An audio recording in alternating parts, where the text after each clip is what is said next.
Even if you're fighting for freedom, it doesn't mean you should take the life of your own, okay? Your own person. It's the wrongest thing to do. This is a quote from our Nigerian veteran actor, Sylvester Mado. Hi guys, welcome to my channel. I've missed you guys so much. How many of you have missed me? Okay, this face. Don't mind me. Some days we are up there, some days we're down here.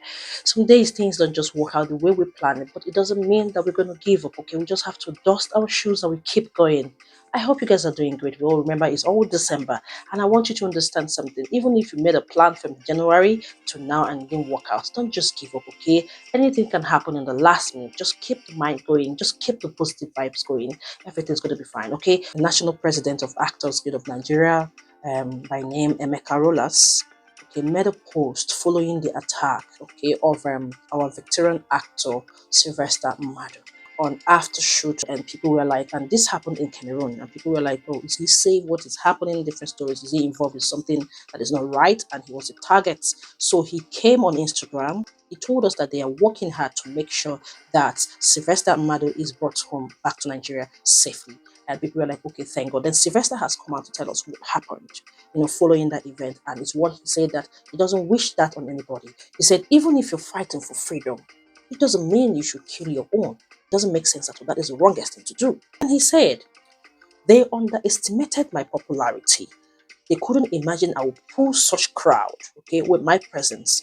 So he made this explanation on his Facebook live video. He said, and I quote, there is so much to recount about this unpleasant experience in Bamenda, which will be done in episode. It's a tragic thing. It's something that was not supposed to happen if the right thing was done by the people who brought me to their country. Okay, so he left Nigeria for Cameroon for this project.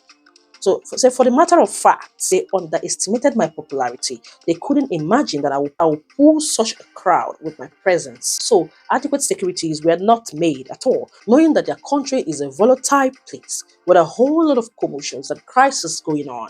For what I gathered while I was there is a green zone, there is a red zone, and there is also a yellow zone. So in the red zone, you don't just go there. Wow. Wow.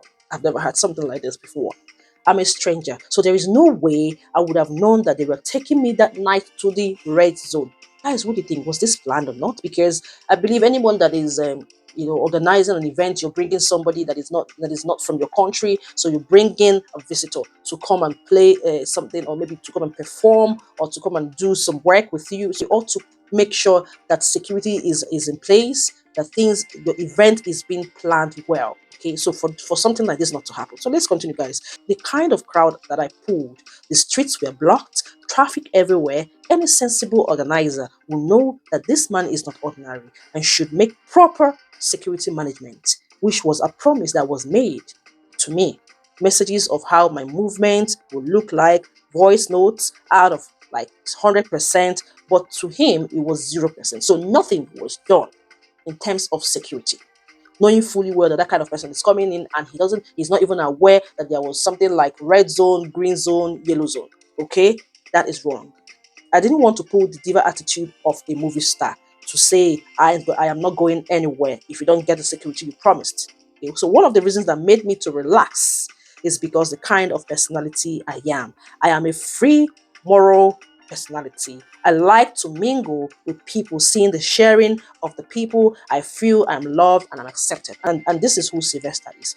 If you've worked with him, you know he's a very free person. This kind of person that likes to motivate people. He lives a very simple life. Remember, he was once a video gone viral about him selling okrika, like who is like second-hand clothes in the street. Why would a Nollywood actor do this kind of thing? And he came out to tell people, like, look, I got this my goods coming from America, and I don't want to put this in. I don't want to, give someone to do this for me. I had to do it myself. So what is the big deal coming out in the street there to sell my product? And people were like, this mentality. You're an actor. They believe that you are not going to. You're not poor.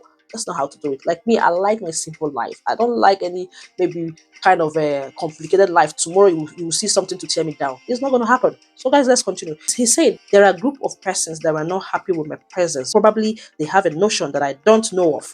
The reason why they are angry with my presence, I don't know. There's a fight between them. I got involved as a victim. But thank God I'm a victor, not a victim. I love that. You are a victor, you're not a victim, Sylvester Mado. Forever until the Lord comes. My deep condolences to all the families whose loved ones are victims of this situation. Even if you're fighting for freedom, it doesn't mean killing your own person is the wrongest thing to do. Wow, wow, this is really bad. Like, literally, what is going on? How can you organize an event, okay, knowing fully well that your country is not safe? You didn't make adequate preparations for security, for the crowd. So you just bring in somebody without them making everything, making the person understand that everything is in place, that everything is in place. You don't need to worry, only for the person to come in and this happened.